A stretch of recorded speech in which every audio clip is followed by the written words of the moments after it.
Sahabat yang indah ini terdapat dalam Markus 13 ayat yang ke-26 sampai 27. Pada waktu itu orang akan melihat Anak Manusia datang dalam awan-awan dengan segala kekuasaan dan kemuliaannya. Dan pada waktu itu pun ia akan menyuruh keluar malaikat-malaikatnya dan akan mengumpulkan orang-orang pilihannya dari keempat penjuru bumi, dari ujung bumi sampai ke ujung lagi. Mari kita tunduk kepala dan kita berdoa.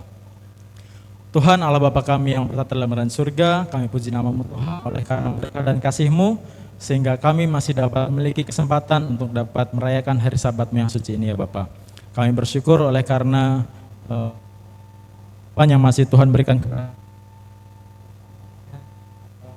kumpul bersama-sama untuk beribadah dan berbakti.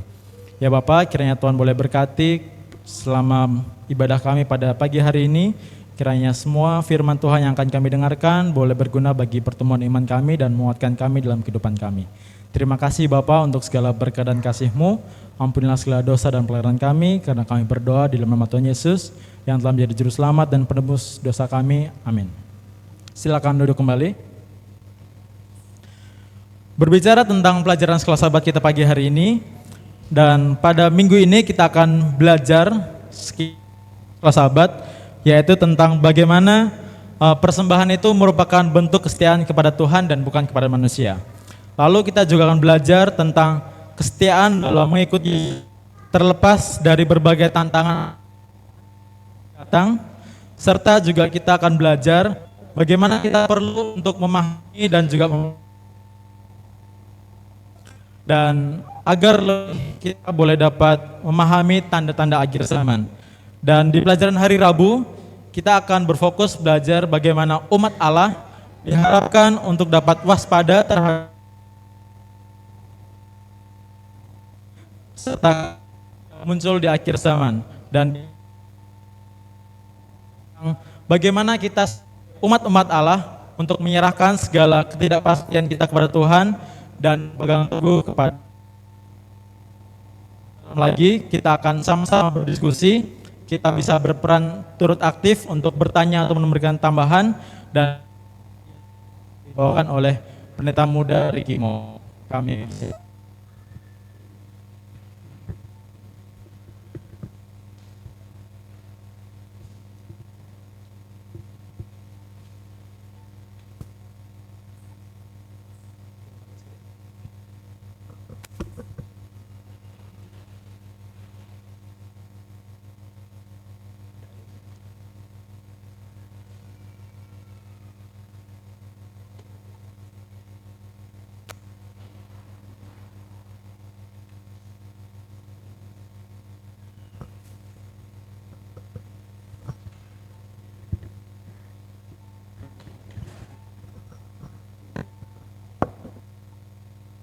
Baik, shalom.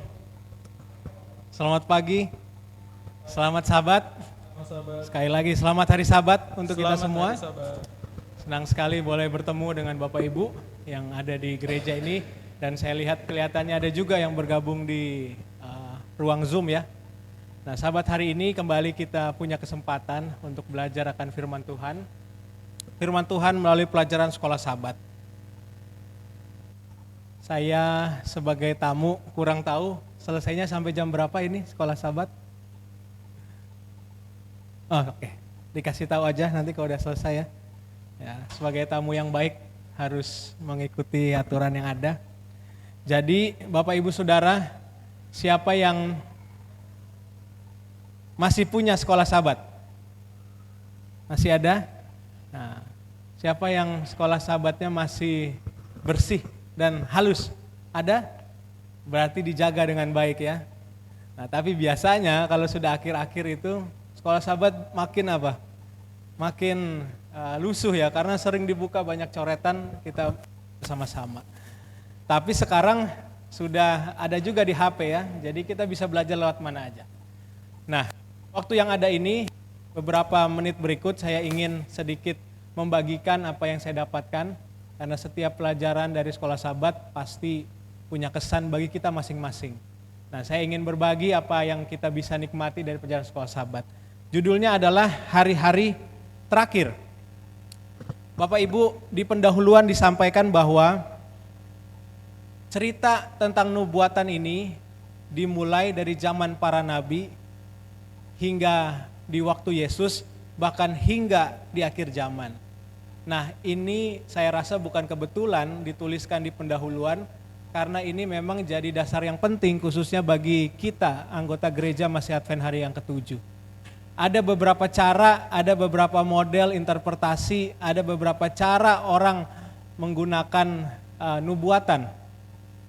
Di sekolah Sabat ditulis bahwa kita menganut paham namanya penafsiran historis nubuatan akhir zaman, atau sederhananya metodenya historis. Kenapa?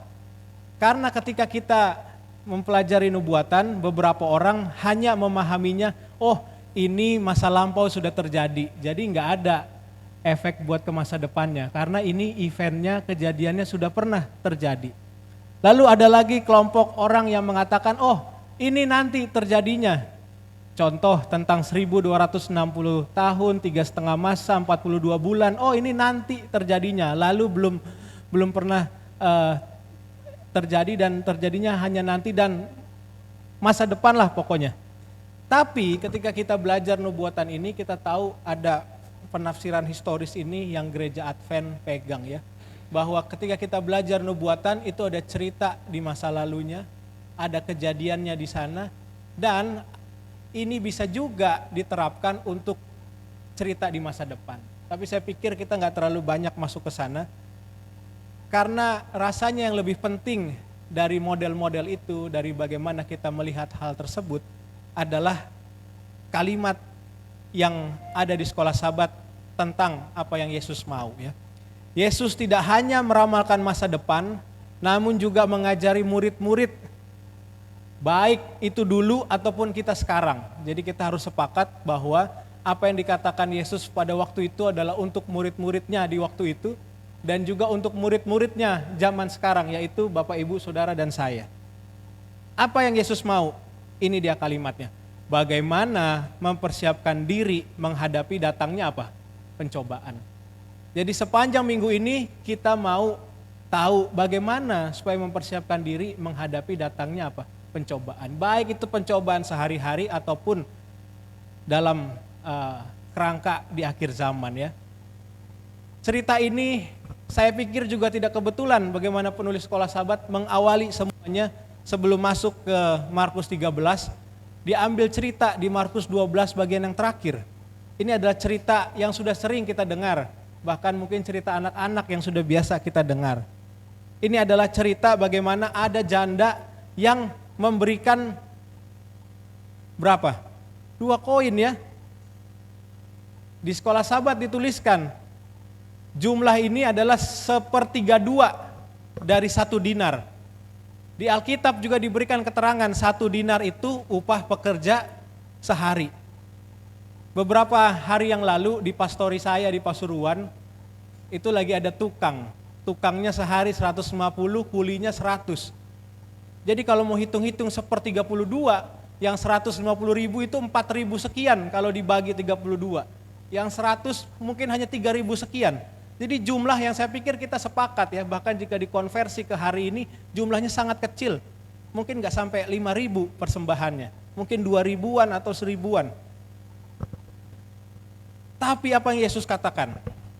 Mereka, ini kalimat Yesus ya, ketika cerita ini dibandingkan dengan orang-orang yang lain yang memberi, kelihatannya jumlahnya besar, kelihatannya. Inilah yang Yesus katakan. Mereka memberi dari kelimpahan, tapi janda ini dari kemiskinannya. Kenapa?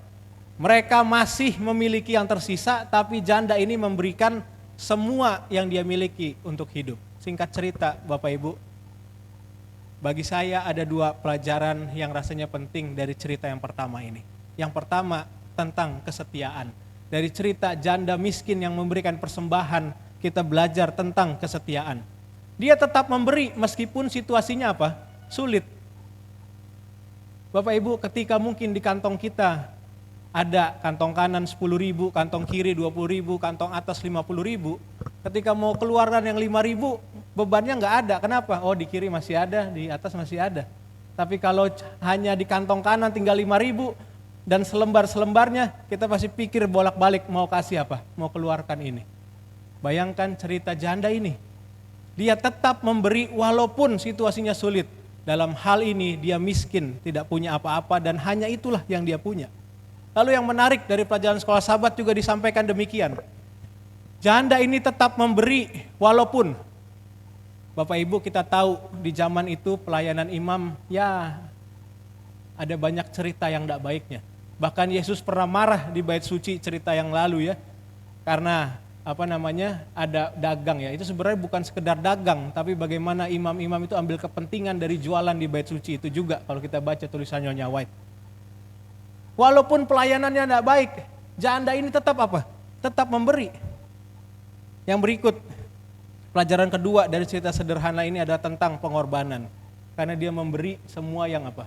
Yang dimiliki. Rasanya tidak mudah kita bisa lakukan ini. Tapi inilah yang janda itu lakukan. Dia tetap memberi walaupun situasinya sulit. Walaupun pelayanan mungkin tidak memuaskan. Dan dia tetap memberi semua yang dia miliki. Lalu cerita yang berikut adalah cerita tentang bagaimana serambi Salomo ya, bait suci itu. Murid-murid takjub luar biasa. Saya ingat beberapa tahun yang lalu saya cerita soal pendeta Franklin. Saya pernah ke sini ya, waktu dari Mojokerto hanya sekedar antar lalu pulang.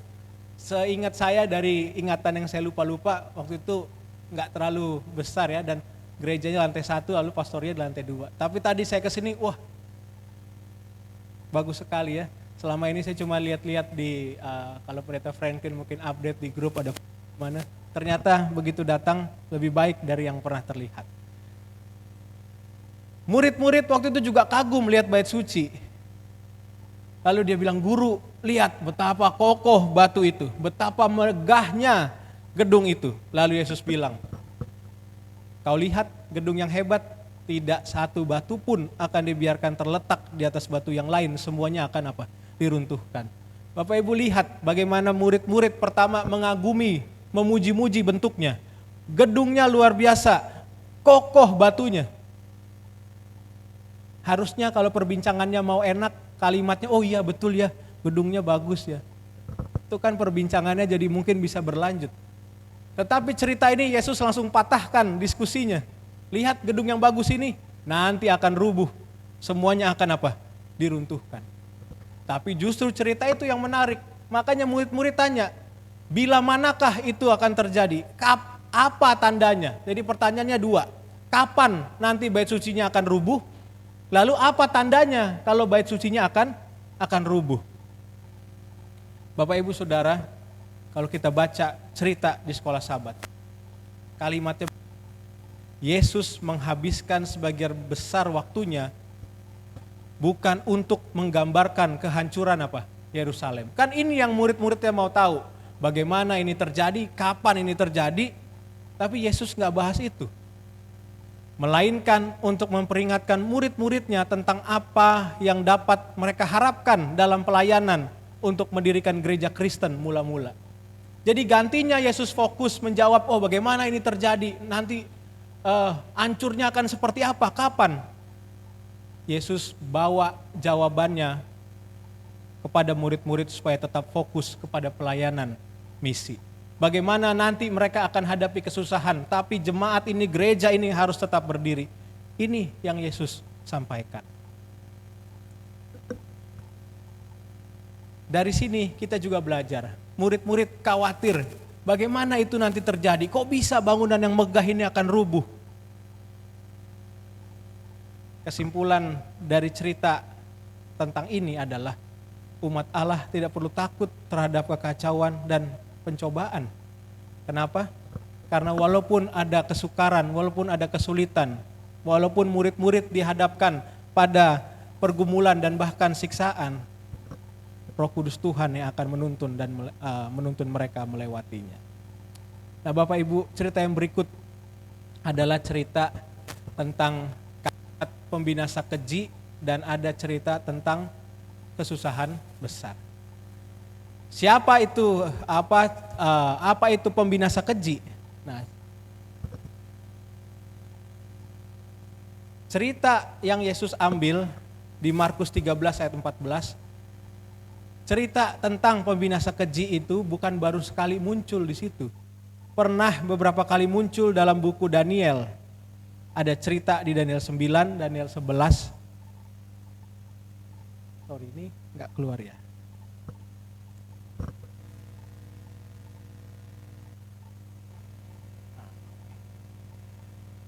Nah, cerita tentang pembinasa keji itu bukan kalimat baru di buku Markus. Cerita itu pernah muncul di buku Daniel.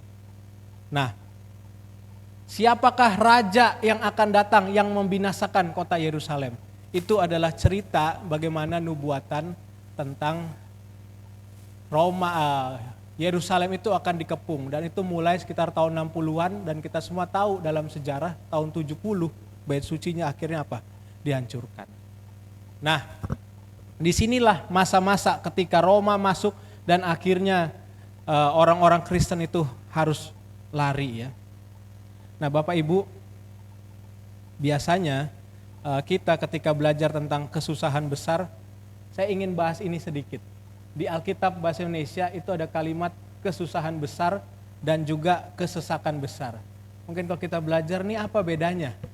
Contoh, di buku Daniel pasal 12 itu tulisannya kesesakan besar. Lalu ada cerita di Wahyu pasal 7, cerita tentang 144.000, intinya orang yang selamat itu adalah yang berhasil keluar dari kesusahan besar. Di Alkitab, ekspresi kalimat time of trouble atau great tribulation atau yang dalam bahasa Indonesia kesusahan besar, kesesakan besar, itu adalah setiap kali kalimat ini muncul ya, ini muncul 8 kali di Perjanjian Lama, lalu muncul 3 kali di Perjanjian Baru. Sederhananya setiap kalimat ini muncul itu menggambarkan waktu yang sulit, begitu banyak tekanan, begitu banyak bencana dan peperangan. Biasanya ketika kita gereja Advent belajar tentang kesusahan besar, kesesakan besar ini, kita langsung ingat, oh nanti sebelum Yesus datang yang kedua kali ada itu. Ya, itu benar, tapi saat ini fokusnya kita mau belajar tentang bagaimana nubuatan itu digenapi di zaman Yesus waktu itu ceritanya. Yaitu cerita bagaimana Yerusalem dikepung dan akhirnya bait suci itu jadi kesusahan buat mereka waktu itu.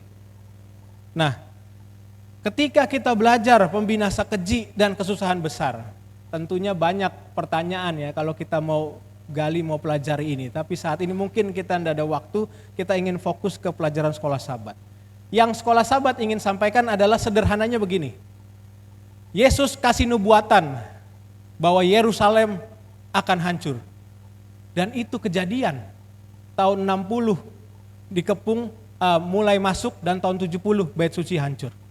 Satu kejadian. Yang kedua, ketika bicara tentang masa kesusahan besar, kita tidak bisa tidak hubungkan ini dengan buku Daniel.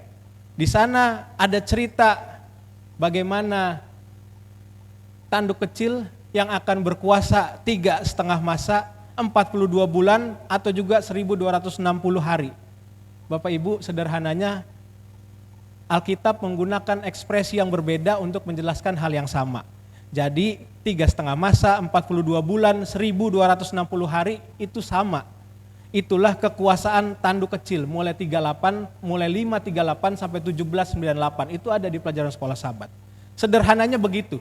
Yesus ingin sampaikan bahwa nubuatan Yerusalem hancur terjadi. Bagaimana tanduk kecil berkuasa itu terjadi. Dari sini apa pelajarannya? Pelajaran sederhananya adalah kita dapat dan rasanya harus dan rasanya sayang sekali kalau kita tidak percaya kepada Alkitab firman Tuhan. Kenapa? Karena nubuatan yang dinubuatkan terjadi persis sama seperti yang dituliskan. Itulah pelajaran yang sekolah Sabat ingin sampaikan. Apa yang Yesus sampaikan itu terjadi persis. Lalu kita disampaikan bagian hari Kamis tentang kedatangan anak manusia. Singkat cerita, kita tahu bagaimana Yesus itu akan datang dengan kuasa dan kemuliaan. Nah, Bapak Ibu Saudara, kita kembali ke pertanyaan awal tadi. Pelajaran sepanjang minggu ini adalah bagaimana mempersiapkan diri menghadapi datangnya pencobaan. Baik itu pencobaan harian yang kita alami ataupun kesusahan besar yang mungkin nanti akan datang. Ada 4 rasanya yang sekolah sahabat kita sampaikan. Pertama, bagaimana untuk siap menghadapi pencobaan sebagai orang Kristen? 1, melayani Tuhan dengan kepercayaan dan pengorbanan. Inilah cerita janda miskin tadi, yang tetap setia walaupun keadaannya sulit, keadaannya mungkin tidak memuaskan, dan dia berkorban dari apa yang dia miliki. Yang kedua, Roh Kudus menuntun kita melewati kekacauan dan melewati apa? Pencobaan. Bahkan kalau kita baca di Daniel 12, cerita tentang Mikael yang dia berdiri.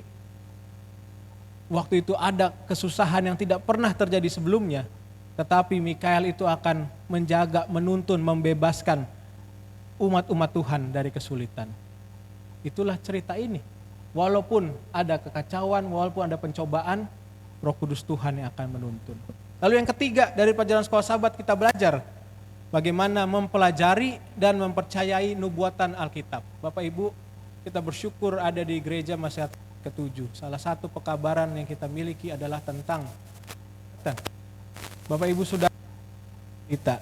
Saya lahir besar di gereja Advent. Jadi belum lahir orang tua saya, bahkan dari opa saya udah Advent. Mereka anggota awam, anggota biasa. Mama saya belasan tahun jadi ketua jemaat. Kita orang biasa. Dulu ke gereja kalau ditanya, kenapa Ki ke gereja? Ya ikut orang tua ke gereja. Bagus, nggak ada yang salah dengan itu. Orang tua saya melakukan apa yang seharusnya.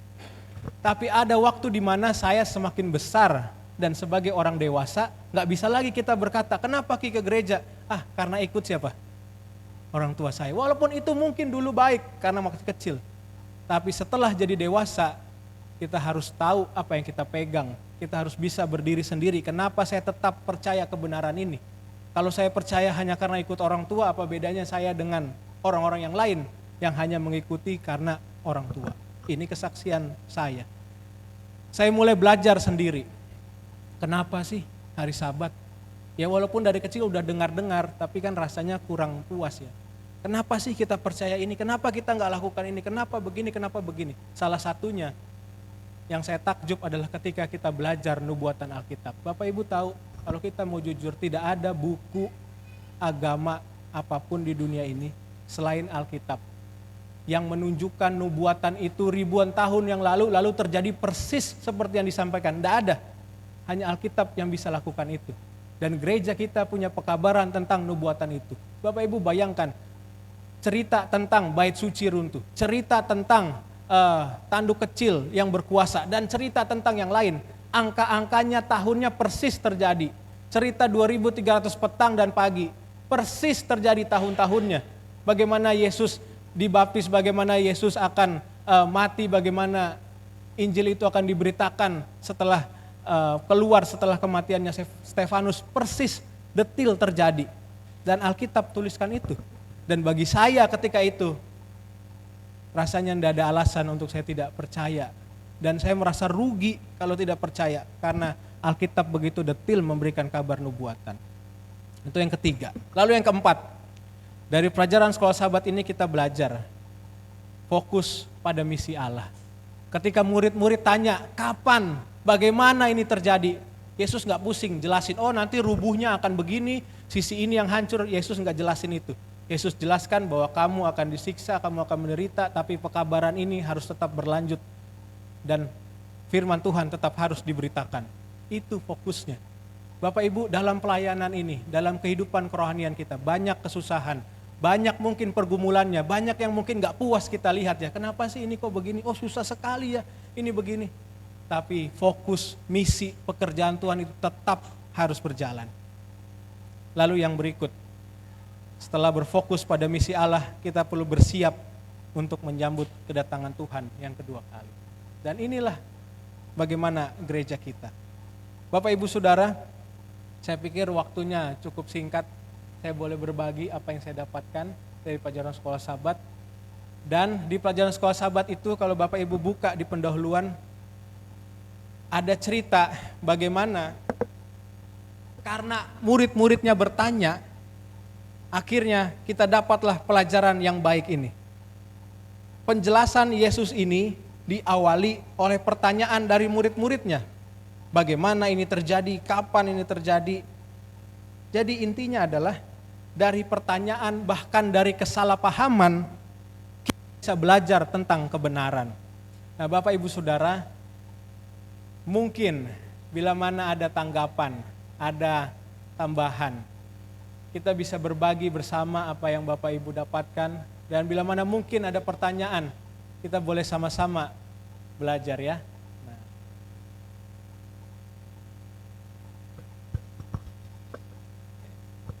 Ada Bapak Ibu? Ada tanggapan, ada tambahan? Sampai jam berapa tadi? Nah, 11 ya. Kita masih punya 15-an menit ya.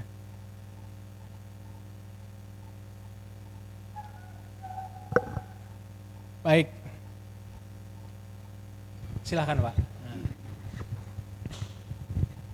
Ya, selamat pagi, selamat sahabat, saudara-saudara sekalian. Mungkin ini untuk memulai, ini kan diskusi ya Pendeta. Iya Pak, betul sekali Pak. Semoga yang lain juga ada pertanyaan ya. Saya lihat ada beberapa tamu, Pak Togas ada di sini ya.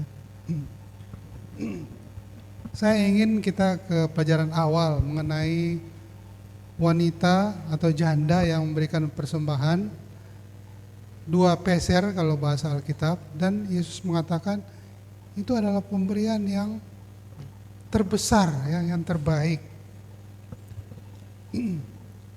Dan pada waktu itu kita tahu bahwa seperti yang pendeta juga sampaikan tadi, di Bait Kudus itu ternyata para pemimpin, pengurus atau tua-tua bait suci, ternyata mereka juga pengelolaannya kurang benar ya. Tadi pendeta sudah sebutkan. Memang sahabat lalu kita sudah belajar. Mereka memperjualbelikan hewan, mengambil keuntungan dari dalamnya. Jadi memang dapat dikatakan kurang baiklah para pemimpin itu. Pertanyaan saya, kenapa dalam kondisi pengelolaan keuangan yang kurang baik, kita masih diminta untuk tetap memberikan persembahan, perpuluhan ke dalam rumah Tuhan atau ke dalam gereja. Hal apa yang mendasari itu dan kenapa itu penting bagi kita? Ya. Itu aja Pendeta, terima kasih. Terima kasih Pak Erik. Saya sudah berharap dan menduga pasti ada pertanyaan ini. Dan itulah yang Sekolah Sahabat tuliskan ya. Bapak Ibu, kita ini manusia kalau lihat sesuatu yang gak pas rasanya, hati kita gimana? Kayaknya gak bisa ini apa? Naturalnya kan begitu kan? Ini gak boleh begini nih, ini harusnya apa? Ya. Oke. Bapak Ibu Saudara, pelajaran minggu lalu ya, kenapa Yesus marah di bait suci? Kenapa dia obrak-abrik itu semua? Dagangan-dagangan itu. Mungkin selama ini kan kita pikir ya itu karena jualan aja, nggak boleh jualan di bait suci. Bapak Ibu kalau baca tulisan Nyonya White di cerita itu, kenapa Yesus marah di bait suci? Sekarang saya tanya, siapa yang punya kewenangan di bait suci? Siapa? Imam-imam. Ini pedagang bisa jualan di situ, kira-kira lobbynya ke siapa? Imam-imam dapat sesuatu nggak dari situ? Nah, Bapak Ibu ini masalahnya. Lalu kita pikir, dulu Yesus lihat ketidakadilan, ketidakbenaran dalam pengelolaan ini, dia bisa ngamuk. Kalau gitu sekarang kita juga bisa Pak Pendeta. Yesus kan juga dulu apa? Begitu. Jadi kalau kita lihat yang gak pas di gereja ini, di pelayanan ini, saya harus apa? Sampaikan. Dan bukan cuma begitu, bahkan kita pikir, gak usah lagi kita kasih. Karena mungkin kita pikir kelolanya apa? Tidak benar. Nah pertanyaannya Pak Erik tadi. Kenapa sih kita tetap harus memberi walaupun mungkin kita tahu, kita lihat ada yang tidak apa? Tidak pas. Rasanya mau memberi jadi ada yang ganjal juga kan, makanya ya ini banyak kejadian di banyak tempat ya. Nah, sebelum saya jawab mungkin ada tanggapan dari Bapak Ibu. Kenapa kita Atau mungkin kesaksian. Kenapa Bapak Ibu tetap memberi walaupun mungkin Bapak Ibu tahu ada yang kurang pas ya. Kita bicara dalam pelayanan ini ya. Kenapa tetap memberi walaupun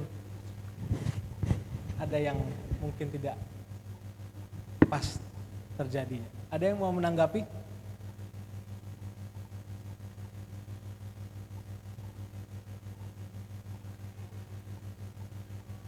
Oke. Kita lihat di pelajaran sekolah sahabat ya, Bapak Ibu.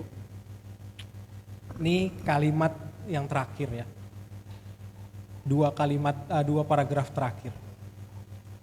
Memang benar bahwa para pemuka punya satu tanggung jawab suci untuk menggunakan sumber daya sesuai dengan kehendak Allah. Namun bahkan jika mereka tidak melakukannya, orang-orang yang memberi demi pekerjaan Allah tetap akan diberkati dalam pemberiannya. Bapak Ibu Saudara, ini satu poin. Walaupun mungkin, ini mungkin ya, karena kadang apa yang diomongin belum tentu benar juga terjadi. Tapi kalaupun mungkin ini terjadi, dari cerita ini kita belajar. Yang memberi, walaupun mungkin dalam pelayanan ini ada yang kurang pas kita lihat. Tapi yang memberi tetap diberkati. Bapak Ibu, saya pikir ini poin penting. Misalnya ada yang kurang pas, lalu kita memberi, jadi salah saya akhirnya, jadi gak diberkati. Enggak, dari cerita sekolah sahabat, ketika kita memberi walaupun mungkin kurang pas apa yang terjadi, kita tetap diberkati. Ini cerita di hari Minggu ya. Nah, lalu kalimat berikutnya bilang begini, menahan persepuluhan atau persembahan. Sebaliknya, ketika pemuka melakukan sesuatu yang tidak menyenangkan, berarti pemberian itu terikat pada tindakan mereka. Gantinya sedang dilakukan dalam rasa syukur kepada Allah. Bapak Ibu Saudara, mungkin Bapak Ibu bilang, ya Pak Pendeta kan karena pendeta jadi ngomongnya begitu. Saya cerita di awal tadi, saya bukan dari keluarga pekerja ya. Saya dari keluarga biasa, anggota awam. Dan seingat saya, orang tua saya nggak pernah menahan yang bukan bagian. Tadi saya bilang, ini kesaksian pribadi ya. Mama saya belasan tahun jadi ketua jemaat. Kalau ketua jemaat pasti tahulah semua cerita-cerita yang terjadi. Tapi dia nggak pernah menahan. Walaupun juga nggak banyak juga jumlahnya, biasa-biasa. Dan dia juga nggak pernah ajarkan anaknya untuk lakukan demikian. Dan saya pikir saya bersyukur bisa menikmati itu. Dan sekarang pelajaran ini saya pikir jadi pelajaran bagi kita. Pertama, kenapa kita tetap memberi? Karena kita tetap dapat berkatnya. Yang kedua, kenapa kita tetap memberi? Karena kita tidak fokus kepada orang-orangnya, tapi kita fokus kepada pekerjaan Tuhan. Bapak Ibu, kita dalam kehidupan bergereja, kalau kita jujur ya, kalau kita mau ikutin hati kita, ya mungkin ini nggak terjadi di sini, tapi mungkin di tempat-tempat lain. Berapa banyak kesaksian saya temukan dari anggota-anggota jemaat. Kalau mau ikutin hatinya, Pak, mending hari Sabat saya nggak ke gereja. Kenapa? Karena ada si A, ada si B, ada si C, lalu diungkit lah. Si A pernah ngomong begini sama saya, si B pernah begini, si C pernah begini. Kalau mau ikutin hatinya, mungkin lebih baik saya nggak ke gereja, Pak. Tapi begitu banyak kesaksian mengatakan, tapi saya ke gereja karena mau cari siapa tuh? Tuhan. Nah, itu sisi sebelahnya Bapak Ibu ya. Tapi pelajaran ini saya percaya juga jadi koreksi buat para ya pekerja Tuhan di saat ini. Saya pun juga adalah pekerja Tuhan di saat ini. Bapak Ibu, ada kekurangan dalam pekerjaan Tuhan? Ada. Ada banyak kekurangan. Saya sebagai pendeta juga manusia biasa yang punya dosa dan kekurangan. Tapi sisi yang lain sebagai pendeta, ketika saya belajar ini, saya kembali diingatkan sebagai pribadi bahwa setiap pendeta itu punya apa? Tanggung jawab untuk menjaga, untuk melakukannya dengan benar. Bagaimana jemaat-jemaat itu tetap memberi, bagaimana jemaat-jemaat itu tetap ikut melayani karena mereka fokus kepada Tuhan. Tapi kita sebagai pekerja juga harus mengoreksi diri dan belajar bagaimana untuk melakukan yang benar. Nah, mungkin itu sedikit tanggapan Pak. Saya tidak tahu, mudah-mudahan bisa sedikit menjawab. Bapak Ibu, kita tetap memberi karena kita tetap diberkati. Kita tetap memberi karena fokus kita bukan kepada orang-orangnya, tapi fokus kita kepada pekerjaan apa? Pekerjaan Tuhan. Ya, mungkin ada lagi? Nah, silakan Pak.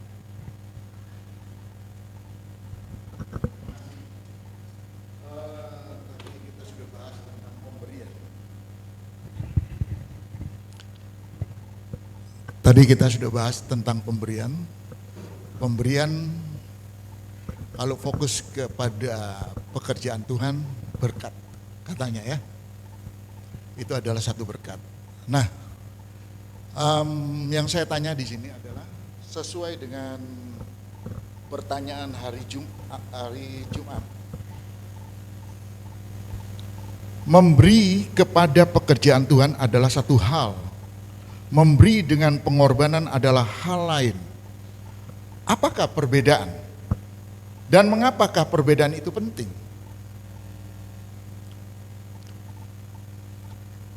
Jadi kalau saya boleh membahas di sini, tadi ada contoh-contoh tadi sudah ditanggapi, tetapi yang saya sampaikan di sini adalah satu, memberi itu khusus untuk pekerjaan Tuhan, biasanya kita hitungannya di pikiran kita adalah berkat, ya kan? Hitungan di pikiran kita adalah berkat. Nah, kalau dikaitkan dengan Maleakhi pasal 3 ayat 9, Maleakhi 3 ayat 9, saya akan baca Maleakhi 3 ayat 9. Kamu telah kena kutuk, tetapi kamu masih menipu aku. Ya, kamu seluruh bangsa. Jadi, bolehkah manusia menipu Allah? Dalam hal perpuluhan, yang saya sampaikan di sini dalam hal perpuluhan. Karena di situ pasti kalau kita memberi untuk pekerjaan Tuhan, karena perpuluhan itu pekerjaan Tuhan. Karena pendeta, pelayan-pelayan Tuhan itu digaji oleh perpuluhan itu. Jadi artinya, bolehkah manusia menipu Allah? Seperti apa manusia menipu Allah? Jadi manusia menipu Allah bukan hal menipu itu bukan di terminal, bukan di pasar-pasar. Di gereja pun boleh juga menipu. Dalam hal perpuluhan, misalnya hasil kita 1 juta, pastilah kita bawa ke gereja harus 100.000. Itu punya Tuhan, tidak boleh dikorek. Itu punya Tuhan. Tidak boleh dipotong, tidak boleh dikurangi. Itu punya Tuhan. Karena itu buat gaji-gaji para pelayan Tuhan. Nah, kalau seandainya tadi berkat pemberian itu menjadi berkat, ya dalam hal kita mendustai Tuhan. Berarti kalau kita perpuluhan dari harusnya 100.000 kita bagi 50.000 kita bagi, apakah itu benar? Itu tidak benar. Jadi contoh-contoh sebenarnya banyak di Alkitab, yaitu contoh dari Ananias dan Safira, itu jelas. Contoh-contoh dari situ kita boleh lihat bagaimana dia menipu daripada Rasul Petrus pada saat itu. Itu saja, terima kasih.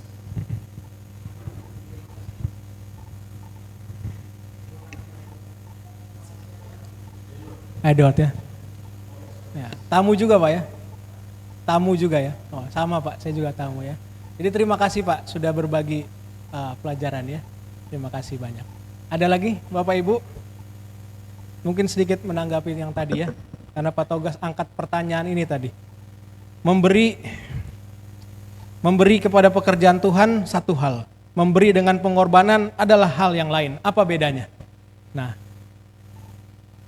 cerita yang menjawab pertanyaan ini paling mudah adalah cerita janda ini. Bapak Ibu, apa persamaannya janda ini dengan orang-orang yang lain? Apa persamaannya? Mereka sama-sama memberi, betul ya? Baik, betul ya? Memberi persembahan itu hal baik. Tapi kalau saya tanya, kira-kira antara janda dan orang-orang lain dalam cerita itu, siapa yang memberi dengan pengorbanan? Kenapa disebut pengorbanan?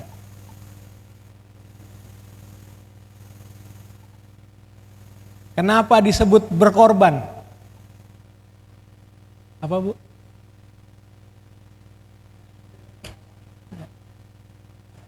Bapak Ibu, seperti saya bilang, kalau di kantong kanan 5.000, kantong kiri 20, di atas ini 50, keluarin yang 5.000 nggak ada beban nih, betul nggak?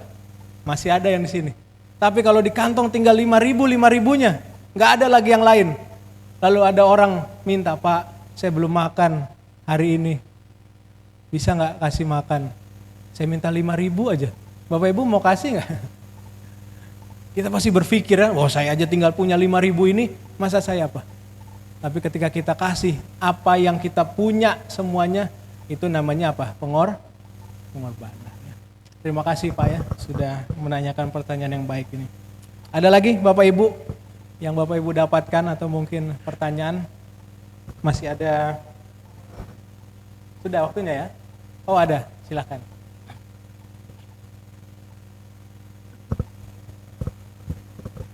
Dari saya pertanyaannya demikian, Pendeta ya. Kita tahu, kita sudah pelajari pelajaran sekolah sahabat ini, ada namanya pembinasa keji dan sebagainya. Pertanyaannya adalah seperti ini, mengerikan ya. Apakah kita posisi sebagai gereja Advent itu hanya wait, oke, kita tunggu sampai pembinasa keji itu datang. Kita tahu nanti akan ada kesusahan, kepicikan Yakub dan segala macam. Posisi gereja kita, menurut tanggapan pendeta ini harusnya seperti apa? Karena sekarang kalau kita lihat gereja kita tidak agresif seperti gereja-gereja yang lain. Seperti wait and see, wait and see. Tidak ada seperti, ya ini pertanyaan pribadi saya ya. Kayak kita sekarang, ketika mempelajari pelajaran sekolah sahabat, ya udahlah itu untuk saya. Tapi tidak ada berpikiran seperti gereja yang lain. Nah, kalau seperti ini gereja kita sekarang kita harus seperti apa? Contoh, kita tahu pembinasa keji itu datang. Bagaimana dengan keluarga saya? Bagaimana dengan jemaat-jemaat yang lain? Kita sepertinya tidak ada visi ke depan, strategi ke depan. Ini harus seperti apa? Dan terlihat bahwa gereja kita itu seperti terkoordinasi dengan rapi, bergerak bersama ke arah tujuan itu. Sorry ya, ini kalau kita di bisnis itu biasa pasti sudah ada strategic plan. Seperti apa? Gereja kita sepertinya disosialisasi, tapi sepertinya coba kita rasa sekarang, jemaat kita ada rasa gerakan yang terpusat, ayo bergerak ke sana. Padahal kalau kita lihat pelajaran sekolah sahabat ini sudah genting loh. Satu saat keadaan kita loh itu berubahnya drastis. Saya senang Pak Erik tadi malam. Butuh waktu 300 tahun untuk bergerak dari 50 km jadi 300 km. Butuh waktu hanya 25 tahun dari 300 km menjadi kecepatan roket. Bayangkan ya. Elon Musk dengan dia punya dan semuanya. Pertanyaannya, tanggapan gereja kita sebenarnya seperti apa ya? Karena terus terang kita gereja Advent ini seperti tidak ada pergerakan yang menuju sesuatu yang strategik. Buktinya apa? Sekarang kalau kita tanya, dari jemaat satu ke jemaat yang lain, apa yang Anda rasakan di gereja ini? Ya biasa-biasa saja. Silakan Pendeta. Ya. Saya tanggapi yang terakhir dulu Pak pertanyaannya. Apa yang dirasakan di jemaat saudara? Biasa-biasa aja Pak. Saya 32 tahun Pak, masih 32 tahun, masih anak-anak orang bilang. Dari kecil lahir besar di gereja Advent. Dulu di SMP, SMA, tempat saya di belakang itu Pak, jadi operator dulu. Dan itu pertanyaan yang sama yang saya pernah tanyakan juga Pak. Kayaknya gereja ini dari saya dulu SMP sampai sekarang, sampai ini, banyak yang biasa-biasa aja. Tapi kalau Bapak Ibu mau jujur, ada banyak gereja juga yang gak biasa-biasa aja. Maksudnya melakukan pelayanan dengan luar biasa. Ini pertanyaan yang saya secara pribadi sangat senang Pak. Jadi kalau di jemaat saya di Pasuruan ada yang tanya gini, Pak, bagaimana kita? Apa ini kita belajar-belajar aja atau apa ada yang bisa kita lakukan? Saya paling suka pertanyaan ini. Cerita ya, Bapak Ibu di Pasuruan saya itu baru Februari. Jadi sebelumnya saya di Kediri 4 tahun dari DHI pernah datang ya. Dan ada pertanyaan gitu, Pak gimana kita ini? Gereja kita kayaknya biasa-biasa aja. Ini pertanyaan yang saya suka. Saya mau jawab beberapa sisi. Sisi yang pertama secara umum ya. Bapak Ibu secara umum gereja kita sudah jelas. Kita punya pekabaran khusus akhir zaman, betul ya? Kita adalah umat yang sisa. Itu yang selalu digaung-gaungkan. Dan kita yakini itu dan kita imani demikian. Dan gereja kita punya ini slogan-slogan dari lalu. Total member apa? Keterlibatan seluruh anggota. Jadi gereja kita secara umum sudah lakukan ini. Tapi kenapa Pak yang ini biasa-biasa aja, yang ini biasa-biasa aja? Bapak Ibu Saudara, balik lagi. Gereja kita itu berdiri apa? Masing-masing. Jadi bagaimana kita bisa lakukan, gereja kita masing-masing lakukan. Dan pertanyaannya ini bagus. Sekarang saya mau cerita begini. Tadi karena diungkit ya, kita bicara tentang akhir zaman, pembinasa keji, anggaplah kita bicara tentang undang-undang hari Minggu. Kita semua pernah dengar ya? Nanti akan ada undang-undang hari Minggu. Bapak Ibu percaya? Amin ya. Tapi kalimatnya sebelum Yesus datang harus ada dulu undang-undang hari Minggu. Pak, sekarang undang-undang hari Minggunya udah datang belum? Mungkin belum terasa ya. Berarti Yesus datangnya masih. Bapak Ibu, ini bahayanya kalau kita melihat dari sisi yang itu. Inilah pertanyaan murid-murid tadi. Saya balik lagi nih. Murid-murid bertanya, kapan dan apa? Tapi apa Yesus jawab? Yesus nggak banyak jawab itu. Dia bilang, kita punya pekerjaan, kamu akan disiksa, kamu akan dibunuh, tapi pekerjaan ini harus tetap apa? Berlanjut. Bapak Ibu Saudara, ketika kita bicara nubuatan, iya itu benar terjadinya mungkin nanti. Tapi saya mau bilang juga, tidak semua kita juga mungkin nanti akan sampai ke sana. Mungkin ada yang sudah mati di tengah jalan, ya. Papa saya udah enggak ada. Apa dia masih rasakan lagi tuh? Enggak, padahal itu yang dia dengar-dengar di gereja, tapi enggak sampai dia ke situ. Saya aja belum ada. Nah, inilah yang penting. Kalau begitu bagaimana Pak menanggapi ini? Bisa, boleh jadi itu akan terjadi nanti. Tapi apa yang kita bisa lakukan kapan? Sekarang. Bapak Ibu, pertanyaannya sesederhana itu. Kalau kita pikir gereja ini biasa-biasa aja, kalau begitu apa yang saya bisa lakukan? Saya cerita sedikit supaya apa yang saya bicarakan ini ada konkretnya. Di Pasuruan, lagi-lagi cerita jemaat. Dari semua rencana kerja yang ada, kita pikir-pikir, kita lihat-lihat. Nggak ada program jangkauan keluar. Nggak ada apa yang bisa kita buat. Saya bilang, mau nggak? Saya tahu ini nggak mudah, tapi mau nggak kita bikin sama-sama? Bapak Ibu, mungkin buat beberapa jemaat itu hal biasa. Tapi buat jemaat itu nggak biasa, karena mereka belum pernah lakukan. Tahu apa yang kita mau lakukan? Pelayanan kesehatan. Pernah nggak kita undang, kita punya sekolah di Pasuruan. Pernah nggak kita undang orang-orang tua murid ini untuk datang? Padahal kita tahu ada beberapa jiwa, bahkan orang tua daripada murid yang dibaptiskan dari sekolah itu. Mau nggak kita bikin pelayanan kesehatan? Tujuan kita bukan pelayanan kesehatan lalu mereka pulang dapat obat. Tujuan utamanya bukan itu. Itu cuma sarana. Saya bilang sama mereka, kita nggak usah bagi-bagi obat. Yang kita lakukan adalah kasih edukasi. Nanti kita cari teman-teman dokter yang ada, pulang kita kasih jus mereka. Tapi yang penting bagian pendaftaran. disortir langsung. Intinya begini, dari orang-orang yang datang ini, siapa yang bisa kita datangi rumahnya, kita doakan. Nah, Bapak Ibu Saudara, itu belum terlaksana karena akhir tahun kita mau lakukan. Tapi buat rencana itu pun gak mudah. Seperti yang Bapak sampaikan tadi, apa yang kita buat? Apa semuanya mau terlibat? Enggak juga. Nah, jadi dari jawaban saya yang panjang ini sederhananya Pak, gereja kita apa kabarnya udah jelas. Tinggal kita di level masing-masing ini mau nggak kita apa? Buat apa? Buat sesuatu. Mau nggak kita bikin apa? Pekerjaan ini. Karena ujungnya nanti begini Pak, ada namanya orang bilang sense of urgency, ya, rasa kegentingan ya. Kan kalau orang bisnis, ini harusnya begini, talakannya ini. Tapi gereja kita kok kayaknya nggak ada Pak, enak-enak aja begitu. Bapak Ibu, ini perlu bergumul dan berdoa bersama. Saya sebagai gembala juga nggak mungkin lakukan itu sendirian. Bapak Ibu juga nggak bisa lakukan sendirian. Kita perlu apa? Kerja sama-sama. Apa yang bisa kita apa? Kita lakukan. Nah, saya pikir itu yang perlu kita diskusikan. Dan apa yang saya sampaikan ini bukan cuma di sini Pak. Di jemaat saya di Pasuruan awal-awal ditanya gitu. Nah, langsung kita majelis, oke, kita bikin mau pelayanan apa. Jadi supaya diskusi kita nggak sekedar begitu aja. Akhirnya muncullah beberapa opsi-opsi pelayanan.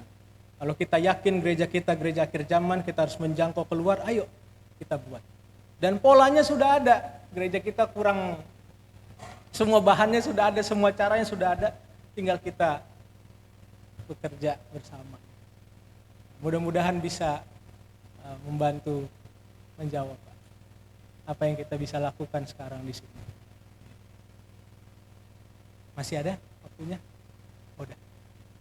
Baik Bapak Ibu, sekali lagi saya ingin sampaikan terima kasih untuk diskusi ini. Saya percaya tidak kebetulan kita bisa bertemu dan kita bisa belajar sama-sama. Dan mudah-mudahan pelajaran ini bisa kita dapatkan. Kita perlu melayani dengan kesetiaan dan pengorbanan. Bapak Ibu, dalam pelayanan itu ada banyak yang mengecewakan.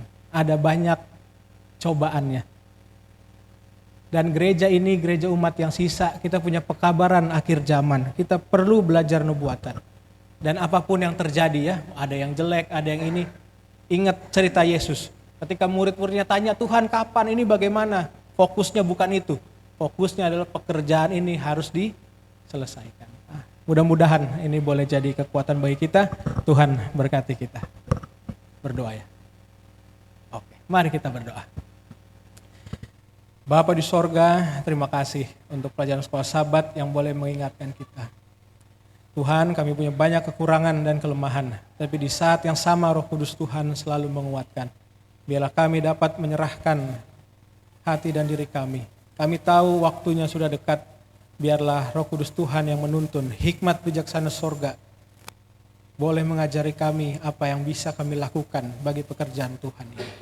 Kami serahkan ibadah kami selanjutnya ke dalam tangan-Mu. Di dalam nama Yesus Tuhan dan Juru Selamat kami berdoa. Amin.